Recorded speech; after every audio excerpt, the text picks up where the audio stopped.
What happens when two readers sit down at a public table in a park in downtown Portland, Oregon, to discuss the works of Thomas Pynchon?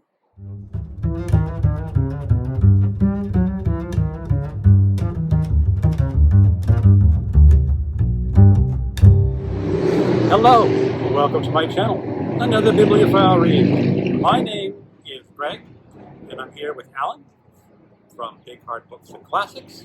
My channel is another bibliophile reads. We are coming from downtown Portland, so you might hear a lot of background noise. Hopefully the sound editing software will reduce some of that, but just be prepared for some loud motor noises and maybe some interesting characters shouting, if you're lucky. Okay, today we are doing Pynchon in the Park. We'll be discussing the works of Thomas Pynchon. We might focus very heavily on Gravity's Rainbow, but let's start off how we were introduced to the works of Thomas Pynchon. Alan? I can't remember actually. It's got to be G.R. Gravity's Rainbow. Yeah, not too early. I've been reading them all my life at all. Maybe only 10 years. Okay. Yeah. I remember I first read The Crying of Lot 49 probably in the late 80s, when I was in my 20s, and I was probably way too young even to begin to understand what that book was about. Yeah, I just read it. So We both just finished Crying of Lot 49, so we might talk a little bit about that. And then for a book group, I read V. That would have been early 90s. And before that, I also read Vineland when it first was published. I think it was published like 86 or 87.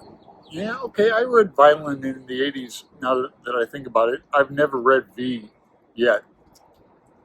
So we might have to remedy that. I think so. Yeah. I wanted to talk about the conspiracies, or more of the organizations in GR and Against the Day and Crying of Lot 49. It seems like 49 has the less to follow and more succinct. Well, that's why I think it's the better book, because you only have one conspiracy theory to follow. And you're not sure, is it a real conspiracy theory? Is it just paranoia? Is it an elaborate joke? When you get into Gravity's Rainbow or Against the Day, Pynchon is just throwing so many theories at you, you lose track and I think you lose coherence. Well, you can concentrate on the White Visitation and Pisces, which is an acronym in GR. The White Visitation is the one that did all the experiments on Slythrop, and they go into that and Pavlovian things and Nazi things and woohoo things like clairvoyance and telekinesis even. I mean, GR gets into a lot of stuff. Pynchon, I thought, was throwing a lot of stuff against the wall and seeing what would stick. Now, perhaps that was very deliberate on his part, is that the world is filled with so many different ideas and theories that you don't know how to navigate through that maze. And the book duplicates that or replicates that very well.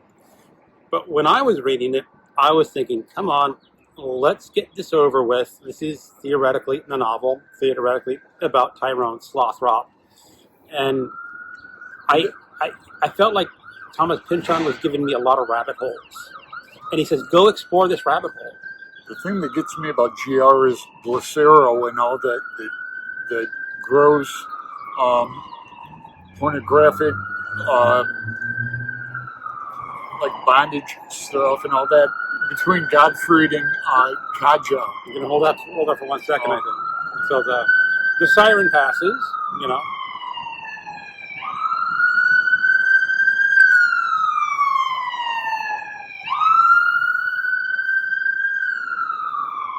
because the character Kaja ends up with Slothrop too, which is another path, rabbit hole, whatever. Gravity's Ramble is, I don't know if I'd be able to go through it another time, except in parts. But I still have like a couple videos I could do from it, but I want to put it away, and move on. Yeah. Now, Against the Day had other organizations, I'll say instead of conspiracy things, it had TWIT, TWIT, with Yasmin, and that's another minor characters. And then it had all this stuff with the West and the Dynamite. Remember The Travis Webb and I remember all that. God, man, And the Dynamite, what's he called? The Dynamite Kid, I think it was called. And he was real interesting for like the first 300 pages, and then he just dropped off the story. His story was done, and you move on to other characters, and just the Coin of What 49 has Oedipa, a female protag. That isn't usual for Pynchon. In fact, his only other book is Bleeding Edge with a female protag. I like Bleeding Edge, New York City.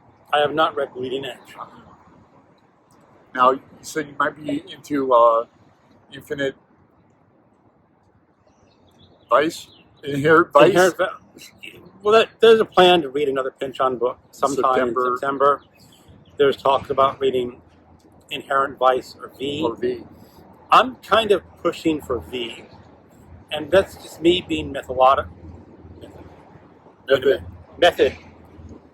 going in, because I want to see what Thomas Pynchon thought when he was writing his first novel. And Crying the Lot 49 would be his second book, and see how he progresses and how he jumps from a really rather stable conspiracy theory, if you can call conspiracy theories stable, but it was very, very coherent and understandable. Lot 49, in many ways, was very much like a detective novel, where you had Oedipa investigating the clues that she's picked up from Pierce Inverarity Pierce. Yeah, her ex-lover who's now dead. And she's I can't remember the name. Pierce. Pierce. So she's investigating it like a private detective. And I won't spoil the ending, but the ending is perfect for the story that Thomas Pynchon was trying to tell. It's good ending. So I'll leave that up for people who want to examine that book. But at least for me, again, it's understandable, and it does not have these massive rabbit holes that Against the Day and Gravity's Rainbow have. Now, I know, Alan, you told me you like the rabbit holes. Mm-hmm. Yeah, and after 3 reads, you kind of start feeling them out, especially in Against the Day. I really am fond of that book. Now, we read that too in 2024. Yeah, it was December 2023 and January 2024 when we read Against the Day. And again, a lot of my criticisms are very much the same criticisms that I have of Gravity's Rainbow, that Thomas Pynchon was giving you too much to work with, that he needed to pare it down and focus, which is why I really think Crying a Lot 49, for me, the way I like it, was a much better book, because I don't want to stop reading and have to take notes and say this is what's happening, this is what I think is what's happening, and then go back and review it and make revisions and decide, because this, you're going to change your mind there. I just like all the different genres he mixes into in the storylines. Chums of Chance mixed in with Now, you're going to have to bring people up. The Chums of Chance is Against the Day going to be completely meaningless. Oh, yeah. To anyone who's not read the book. Now, if you're at 9 minutes and 43 seconds and not read Thomas Pynchon, I'm going to be really rather surprised, but you never know what happens on the internet. Well, in Gravity's Rainbow, starts off with Pirate Princess and the banana breakfast, and we start following that in Roger, Mexico, and Jessica, and then they're left in the wayside about 100 and so pages in. Well, with They are. yeah, off on another adventure, but yeah, Against the Day is my sentimental favorite. You think you'll read GR again? I doubt I will read GR Yeah, again. me neither. Huh. But for some very peculiar reason, I'm interested in reading all of Thomas Pynchon's books. He doesn't have a lot of them, and there's only a few that I have not read. I have not read The Bleeding Edge Just and, Bleeding Edge. and Mason and Dixon are the two novels that I have not read yet. I'm still very interested in rereading V. I could reread Inherent Vice. I think Inherent Vice would be fun. Well, that's Watch the also movie too.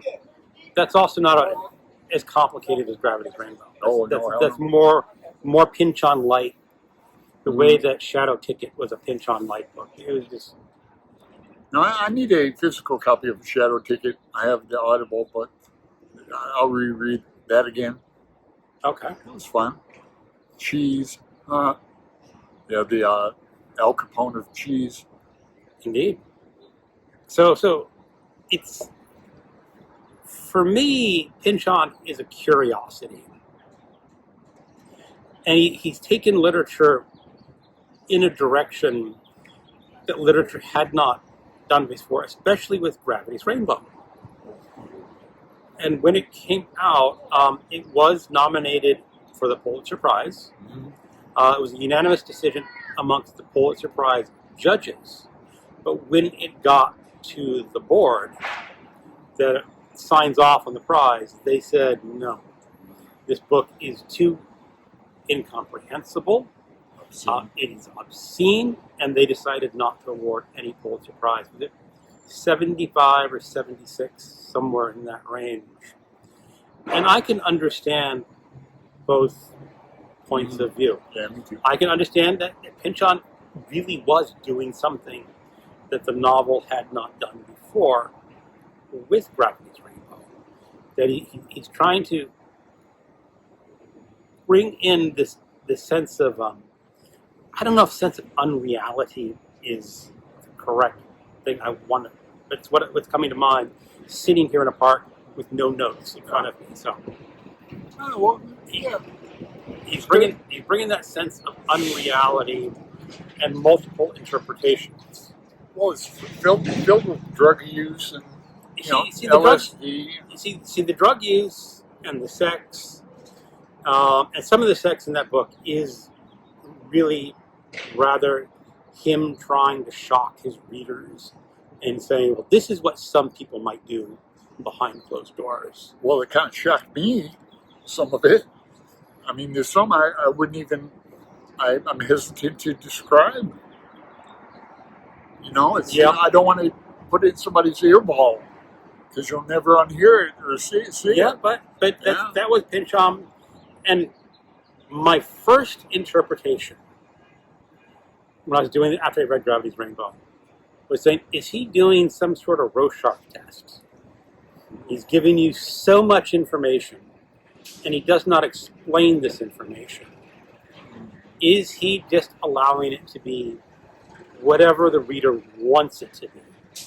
Now, the problem with that is, with the Rorschach test, is that there are still some pretty definite explanations that psychologists say, this picture means this. And it's not really, I see flowers and dogs and cats in that picture, when they really saying it's two ladies dancing.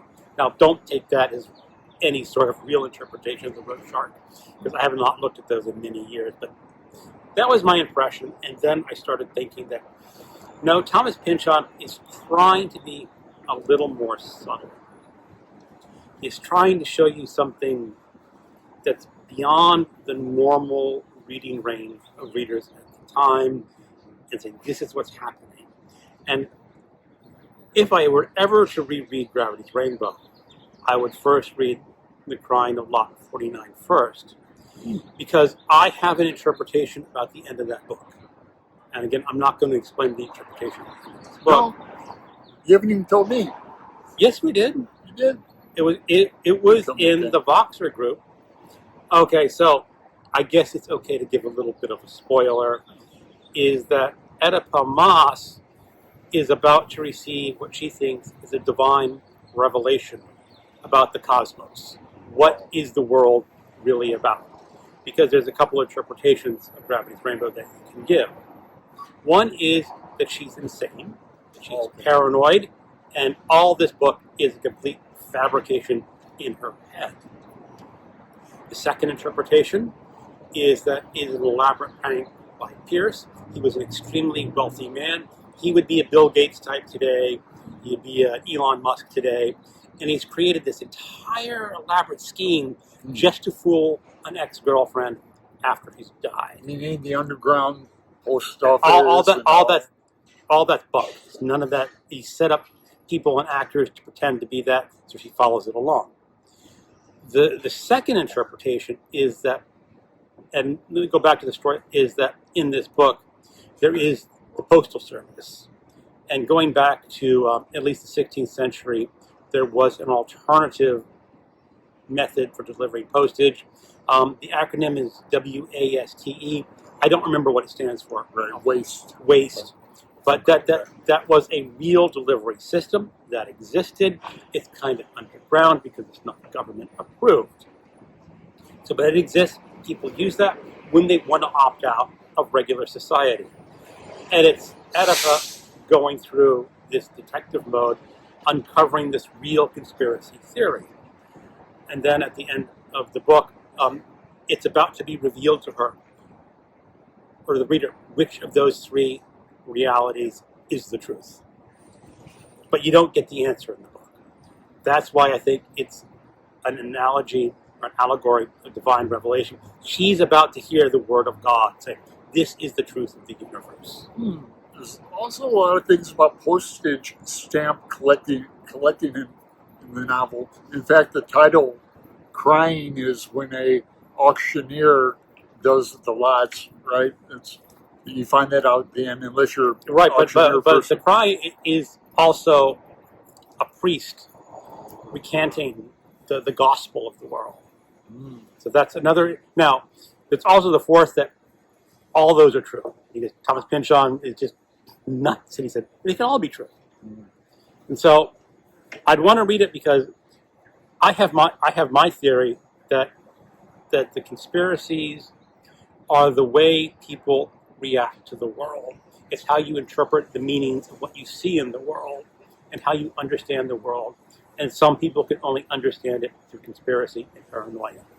So now if I go back to read Gravity's Rainbow, which I'm not intending to, does that follow through with what Thomas Pynchon was saying in The Crying of Lot 49? And does it hold through to Gravity's Rainbow? And then would it hold true for Against the Day? That's a lot of work.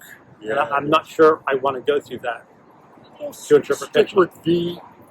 Well, that's why I want to start with V. I want to see what Thomas Pynchon was thinking as a new writer. Can I pull out this idea of mine from Plot 49 and see its origins in V? I don't know. I read V in the 90s when I was like 24, so I can't remember much. Well, let's do V in September. Okay. All right. Any last words? No. Ready? The sun's out? Yeah. Well, okay. I hope you enjoyed this rambling account of Thomas Pynchon in the park. Thank you for watching, and keep on reading.